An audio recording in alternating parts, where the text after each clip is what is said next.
Today, we're focusing on something really critical, something driving a lot of national security talk in the U.S. domestic violent extremism, or DVE.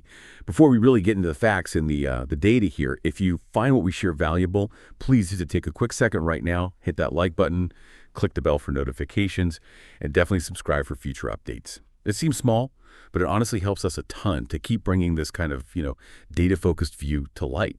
So why is this so urgent right now? Well, DVE isn't just a background issue. U.S. security agencies see it as an acute, right-now threat. And when you look back, historically, at the violence, one set of numbers just jumps out. Since 1990, far-right extremists, they've committed way more ideologically motivated killings than, all the other groups put together. That's the baseline we have to face. Yeah, that's absolutely the starting point. You can't really talk about counterterrorism strategy in the U.S. without acknowledging that. Since 1990, we're talking 227 documented events tied to the far right. And the human cost, over 520 lives lost. Just to give you some perspective, the far left, same time period, about 3 decades, 42 attacks, 78 lives. The scale, the lethality from the far right, it's just dramatically larger. The difference is staggering. I mean, not just the number of attacks, but the actual number of people killed. Mm-hmm. And the Department of Homeland Security, DHS, their latest assessments, they're saying this threat is only getting worse because of what's happening now. That's right. DHS points to a few key drivers kind of fueling this whole environment of radicalization and violence. You've got the stress from the COVID-19 pandemic, right? Psychological, economic pressures pushing vulnerable people maybe towards, ideological answers. Then there are these long-running grievances, often about stuff like immigration. And maybe most critically, this constant pervasive story about electoral fraud. It acts as this powerful justification for people who think the system's failed and violence is the answer. Okay, so let's unpack this a bit. We hear domestic extremists all the time, but to really figure out how to respond effectively, we need to move past the stereotypes. We need hard data, right, to understand who these individuals actually are, how they get radicalized, and what their operations really look like on the ground. Yeah, because until about 10 years ago, reliable, big-picture data on how people radicalized was kind of sparse.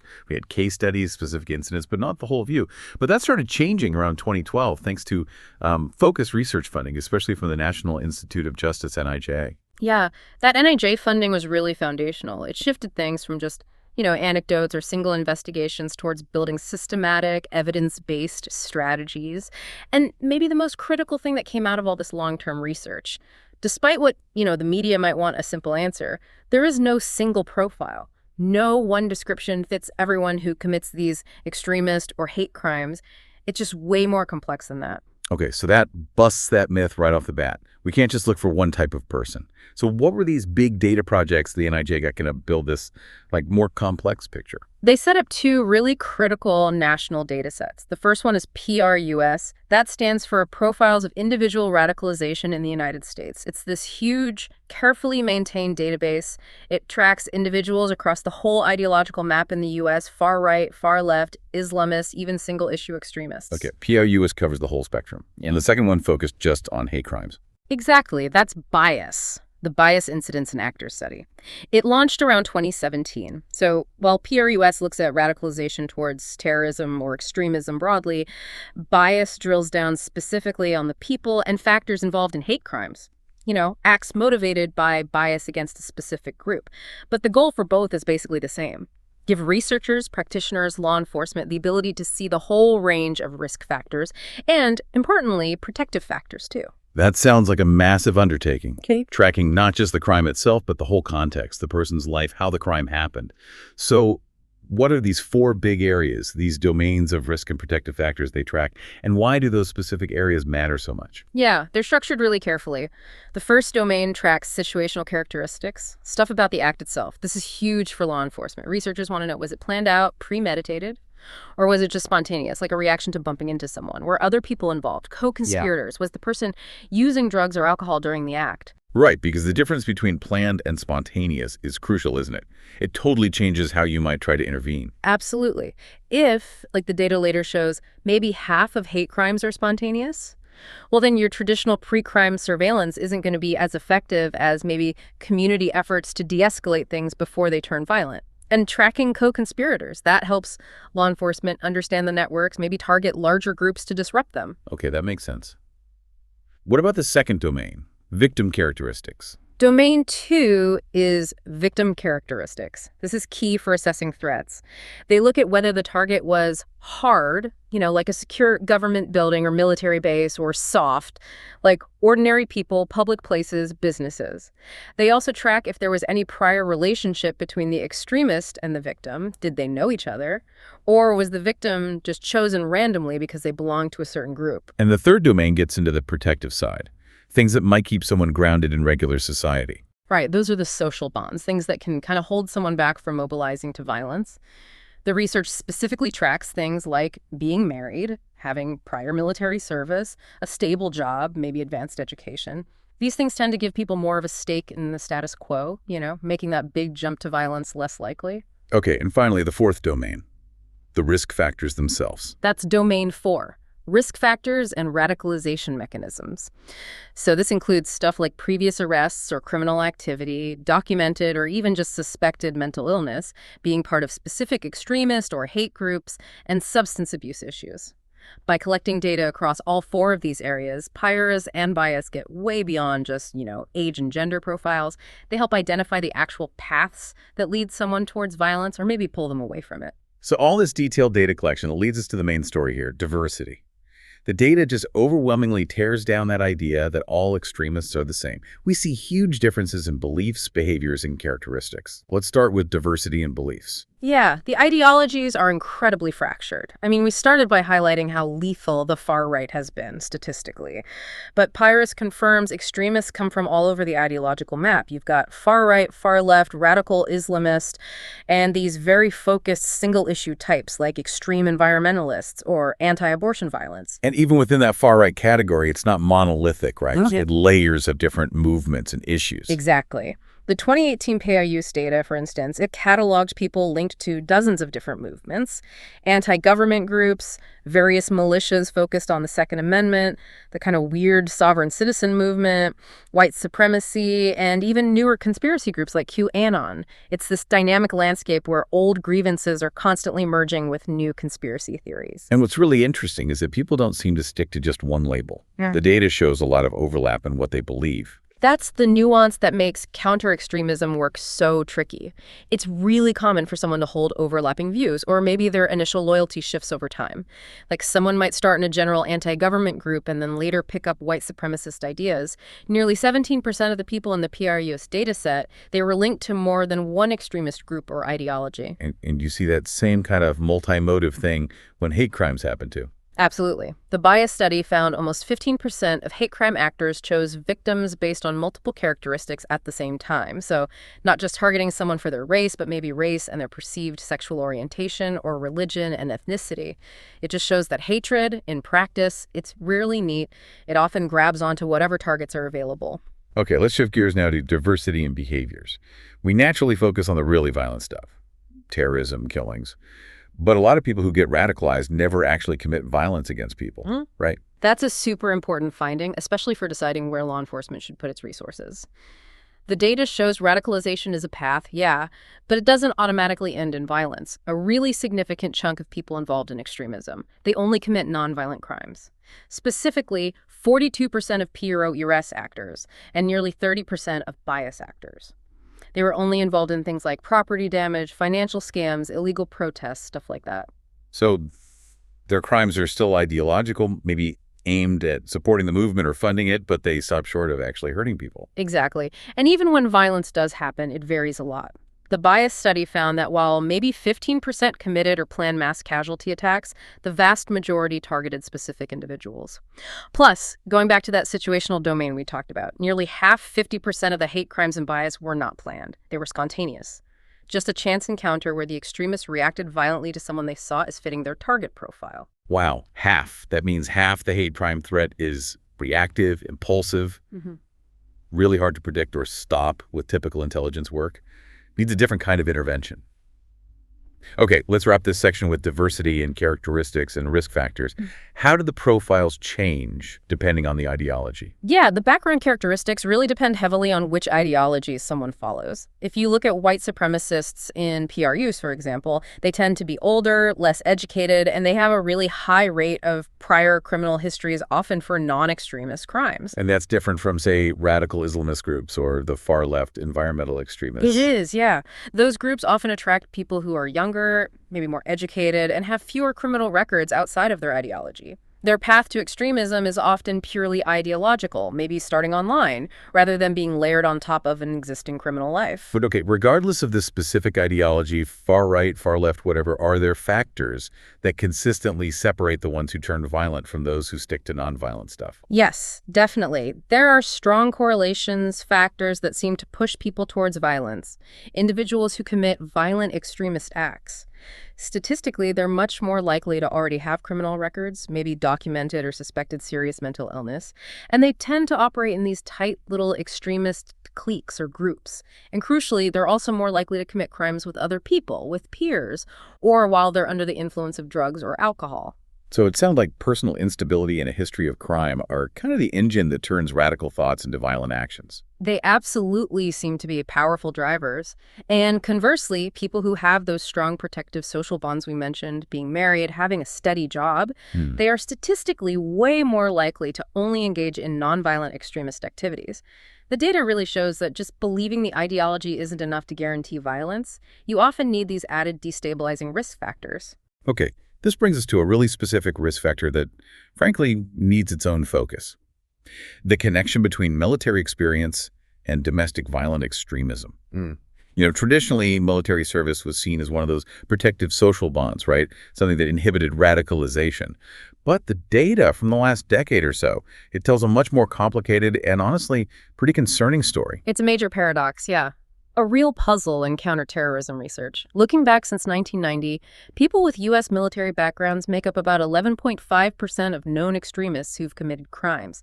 That number itself warrants attention, but it's the trend that's really alarming. Okay, break down that trend for us. So between 1990 and 2010, the U.S. averaged only about 7 individuals per year with military backgrounds committing extremist crimes. Just 7 in the last decade. That rate has quadrupled, skyrocketed to an average of 29 people per year. And what's more, unlike the broader extremist population, these military-affiliated extremists, they are highly likely to be violent. 52% of them are classified as violent offenders. Wow. So if they get all this training, discipline, structure, why isn't military service acting as that protective shield? Why is it increasingly looking like a risk factor? The research strongly suggests that the vast majority of the radicalization happens after someone leaves the service, often years later. So this points directly towards major, widespread problems with the transition back to civilian life. The issue isn't necessarily happening during their time in the military, but in the period right after they get out. Okay, so that shifts the focus. It's less about radicalization inside the military and more about the social environment after separation. What's the key pull factor then? It seems to be the void. Military culture provides this intense structure, a clear hierarchy, very specific kind of camaraderie, and this incredibly strong sense of shared purpose and mission. When veterans leave, they often lose that powerful sense of community and belonging. They find civilian life kind of fragmented, maybe lacking that clear purpose. And extremist groups, especially on the far right, they know this happens and they actively exploit that vulnerability. They absolutely do. Extremist organizations actively recruit veterans, specifically because of the valuable skills they bring, things like operational security, tactical planning, discipline, weapons skills. These skills are seen by the groups as making their attacks more likely to succeed or making their militias more effective. The extremist group then offers this ready-made shared mission and camaraderie, basically designed to fill that exact void left by the military.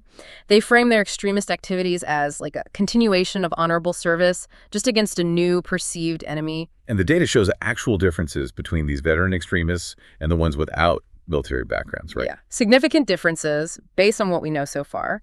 Veterans involved in extremism tend to be older, almost always male, and surprisingly, more likely to be married or living with a partner, factors that usually signal stability.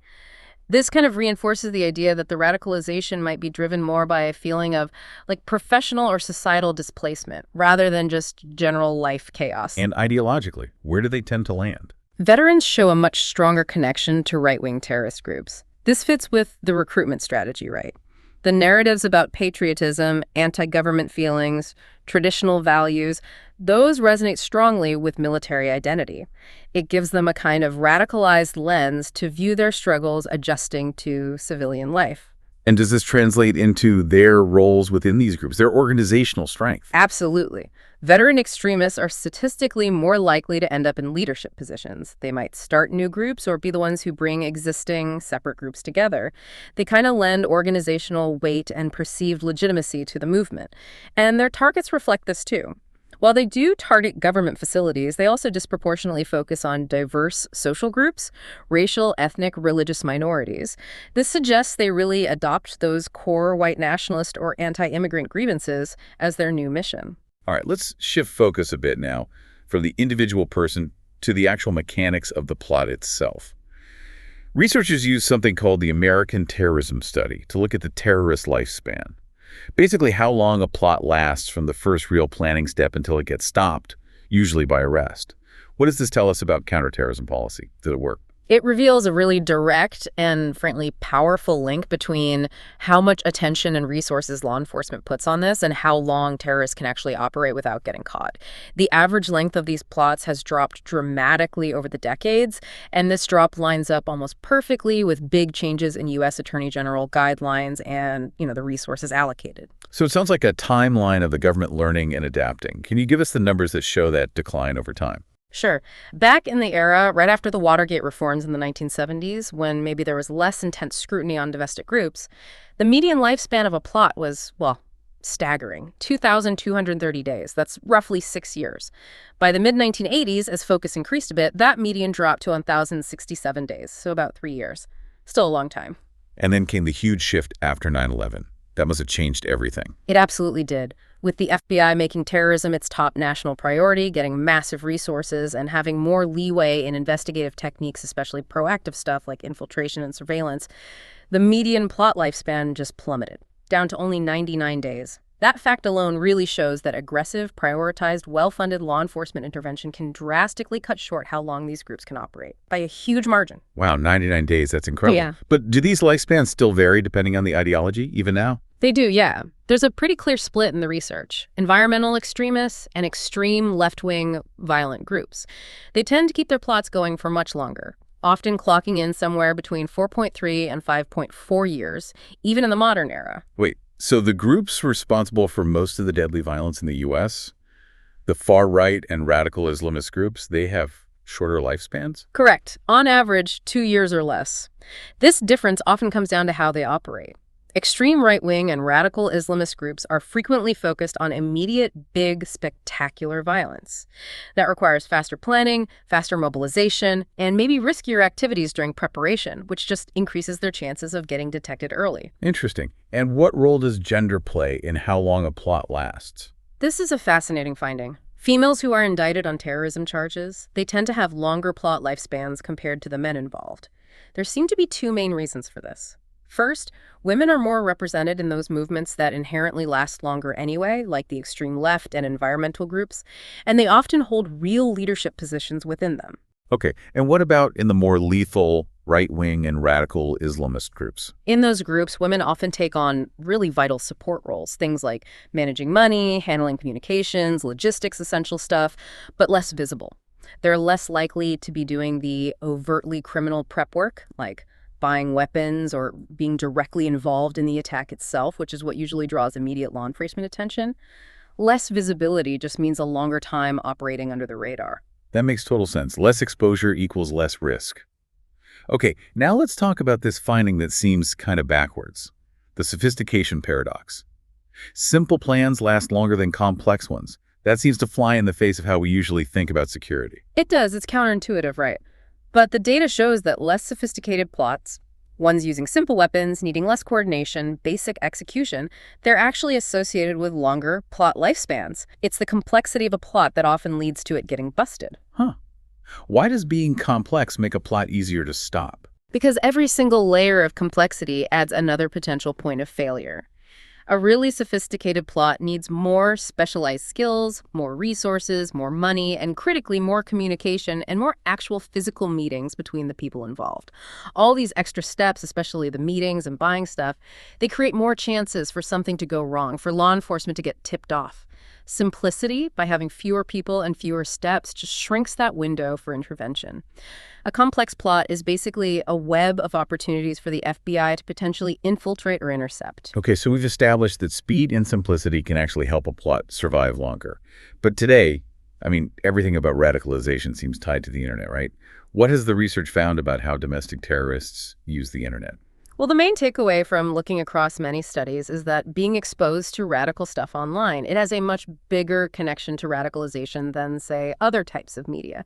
The internet is really the main highway for recruitment and for reinforcing these ideologies today. And researchers actually dug into thousands of posts from far-right online forums. Beyond just the usual hate speech, what were they talking about, technically speaking? Yeah, they analyzed over 18,000 posts. And sure, you saw the usual focus on gun rights, conspiracy theories, hate, anti-government beliefs. But the technical discussions, they are mostly defensive. They seemed almost obsessed with operational security, talking about encryption tools like Tor, worrying about whether their internet provider was watching them, how different social media platforms might report their activity. So their main tech focus wasn't planning cyber attacks or anything offensive, but just trying to hide who they were while sharing their ideas. That says a lot about their fear of getting caught. Exactly. And the way these online networks are structured kind of reinforces this isolation. They tend to have low density, meaning not everyone is connected to everyone else, and they're incredibly insular, closed off. This creates this intense echo chamber effect. New ideas or different viewpoints struggle to get in, but the existing radical ideas just get bounced around and reinforced constantly. It makes these networks really resistant to counter-messaging or disruption. Did big events happening out in the real world manage to break into these closed online spaces? They definitely did. While, smaller everyday news might not register, major high-profile violence, specifically the Boston Marathon bombing, that led to noticeable spikes in anti-immigrant and conspiracy posts among these far-right groups. Similarly, the 2012 presidential election caused big surges in posts and people openly identifying with far-right movements online. So these big external shocks clearly do trigger collective online activity and ideological consolidation. All right, let's shift to the last area. And this one might be the most profound, sociologically speaking. Entering and exiting white supremacy. This research seems to fundamentally change how we think about why people join in the first place. It really does. Based on these really in-depth interviews with 47 former white supremacists, the researchers came to this pretty astounding conclusion. Most people do not join these movements because they already have these deeply held racist beliefs. The hate, the overt racism, that usually comes later. It's often an outcome of being in the group, not the reason they joined. The ideological commitment is often pretty shallow at the beginning. Wow. Okay, so if it isn't hate that pulls them in initially, what makes them vulnerable to recruitment? Vulnerability. That seems to be the core thing. These former members reported incredibly high rates of really negative life experiences before they joined. Things like severe abuse, chronic instability in their families, crushing loneliness, feeling isolated. They were angry, yeah, but also searching for purpose, looking for what the researchers called a new possible self, this empowered future version of themselves that had friends, structure, a mission. So the groups are basically preying on a fundamental human need for belonging and purpose. Precisely. Recruiters offer instant camaraderie, social events, and crucially, this ready-made, simple explanation for all the problems in the person's life. They frame it all around racial pride and group empowerment.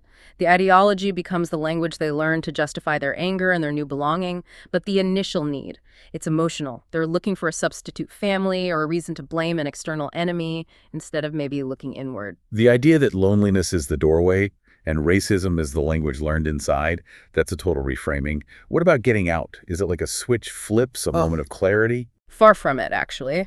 Getting out is almost always temporary at first, very gradual, and definitely not a straight line.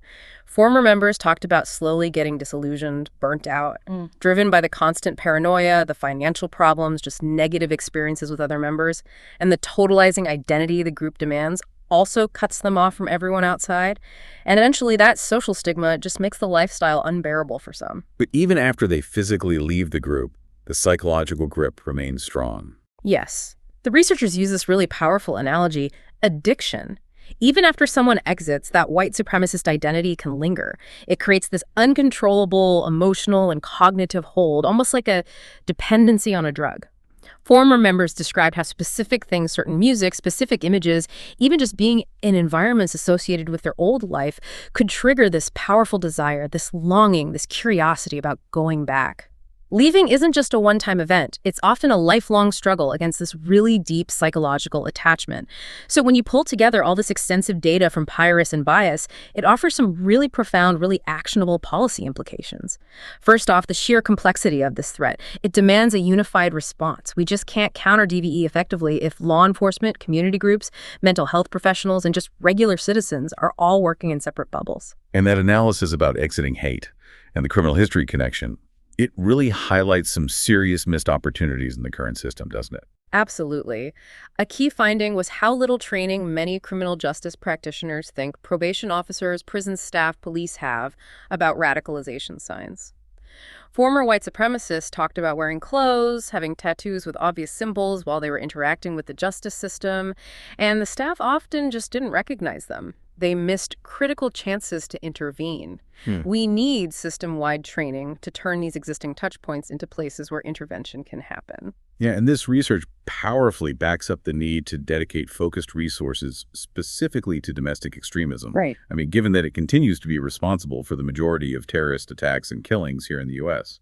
And finally, those findings about vulnerability and the nonlinear path out. They really underscore the need for community-wide partnerships that focus on prevention before someone even gets involved in crime. If the entry point is often loneliness and looking for purpose, then prevention has to address those psychological and social needs. And that includes doing prevention work in the digital spaces where recruiters are actively targeting vulnerable people. This has been an incredibly detailed look, and yeah, at times, deeply surprising, looking at the hard data behind domestic violent extremism. Thank you so much for walking us through all these findings, the mobilization paths, plot lengths, and those really deep psychological factors of joining and leaving.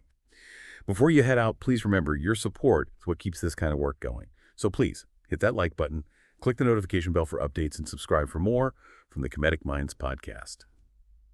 And this leaves us with an important question for you to think about. Given that the commitment to white supremacy often seems rooted less in deep ideological conviction and more in profound loneliness and this desire for a new possible self, what role should things like mental health support and social safety nets play compared to purely punitive measures in efforts to both reduce recruitment and help people navigate that incredibly difficult nonlinear process of actually exiting violent extremism?